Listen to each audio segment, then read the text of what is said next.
Bonjour tout le monde, je m'appelle Olivier Pinchot. Je suis propriétaire du jardin du Mouton Blond, entreprise maraîchère houblonnière située à Saint-Charles-sur-Richelieu. On voit ici mon kiosque libre-service en bordure du chemin des Patriotes sur le site du Mouton Village. On voit ici les récoltes que j'ai faites dernièrement qui sont disponibles au public, donc les tomates, les piments forts, l'ail, les oignons, les cerises de terre, et également ce qui se garde au frais, comme le kale, la laitue, le fenouil, les aubergines, les radis, les haricots, les betteraves, il va y avoir des carottes et un paquet d'autres trucs qui vont sortir du champ prochainement. Les légumes, le présentoir et le frigo sont rafraîchis chaque matin selon ce qui a été pris durant la veille.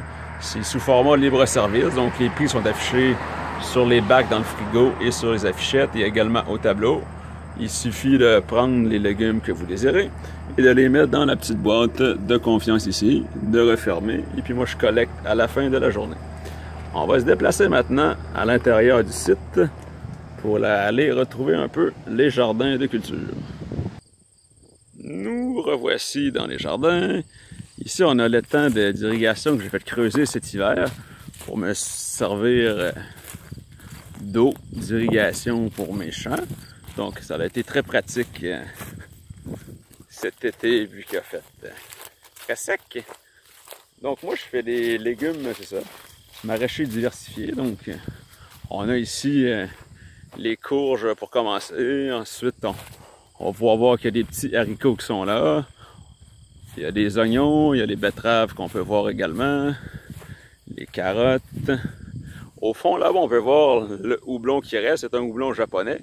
En fin de semaine, on a récolté les deux premiers sur les deux premiers poteaux. Il y avait du houblon américain et du houblon tchèque qui sont déjà récoltés. Ici, on peut voir les lances d'aspersion pour l'irrigation. Ici, sous les filets, puisqu'on est en mode biologique, c'est des filets anti-insectes qui protègent les crucifères. Les crucifères étant le brocoli, le chou, les bok choy, les radis, les rabioles, contre les insectes, en particulier l'altise, qui est particulièrement friande de ces légumes-là. Donc en étant sous filet, ça les protège bien. Ici, il y a le tunnel que j'ai monté en début d'année. Tunnel qui donne des degrés de chaleur supplémentaires pour les cultures qui en ont besoin. Par exemple, les tomates, les aubergines, les poivrons qu'on peut voir au fond là-bas. Ici, on a un peu le reste des jardins du haut. Encore la même répétition du pattern de houblon. Il reste le houblon japonais qui est encore là prêt à être récolté.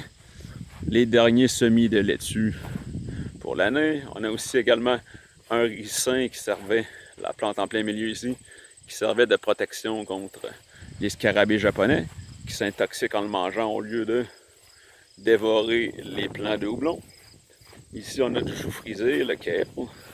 Et puis, dans la petite cabane qui est là, on a des stagiaires de l'EPSH qui sont là, en train de finir leur récolte de tomates, l'ail qu'on avait déjà fait également, les oignons qu'on a fait la semaine dernière, et bien sûr encore d'autres tomates qui sont là pour l'entreposage.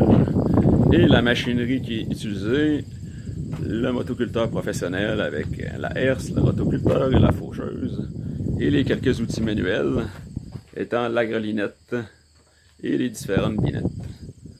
Donc, au plaisir de vous voir samedi à la fête des récoltes. Bonne fin de journée!